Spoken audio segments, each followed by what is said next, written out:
Operation Midnight Hammer has been one of the most spectacular operations undertaken by the United States of America in this war against Iran. The manner in which US directly got involved and struck 3 nuclear sites. But let me get you some of the numbers in this numbers game.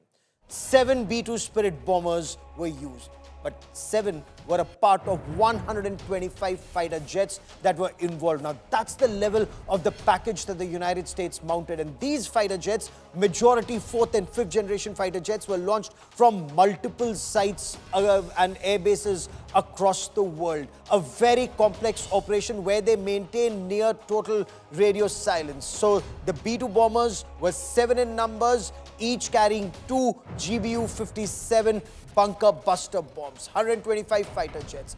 The 2 B-2 bomb-carrying 7 B-2 bombers, they flew 18 hours non-stop from continental United States of America all the way to Iran. And if you were to see the aerial distance, it's 11,700 kilometers, 11,170 kilometers one way. That's the distance that was covered. It took 25 minutes of intense bombing. 25 minutes. 2:10 Iran time, they moved in, carried out the intense bombing, and in about half an hour, they were out. 14 bunker busters, the GBU-57s, each weighing 30,000 pounds, were dropped. 5,600 pounds of explosives, that was dropped. But that's not all. You had their missile submarine in the waters, and 30 Tomahawk cruise missiles were launched from the submarine.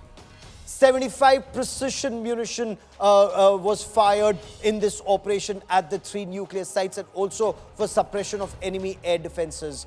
And Fordo, remember, we've been talking about Fordo all throughout. Fordo was that very critical nuclear enrichment plant that was nuclear plant that was there in the mountains about 90 miles south of Tehran. That was taken down. Isfahan was taken down. Natanz was taken down.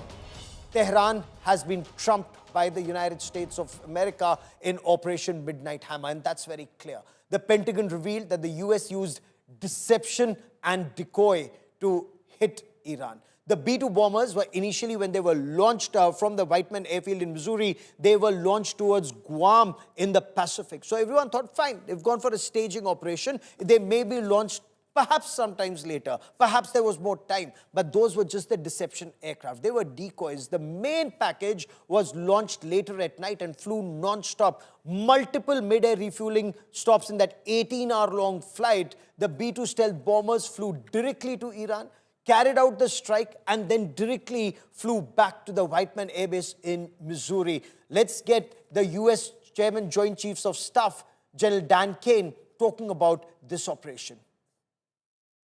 Last night, on the President's orders, U.S. Central Command, under the command of General Eric Kurilla, executed Operation Midnight Hammer, a deliberate and precise strike against 3 Iranian nuclear facilities.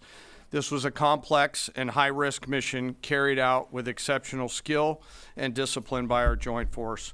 I want to thank every service member, planner, operator that made this mission possible. Their actions reflect the highest standards of the United States Armed Forces. This operation was designed to severely degrade Iran's nuclear weapons infrastructure. It was planned and executed across multiple domains and theaters with coordination that reflects our ability to project power globally with speed and precision at the time and place of our nation's choosing.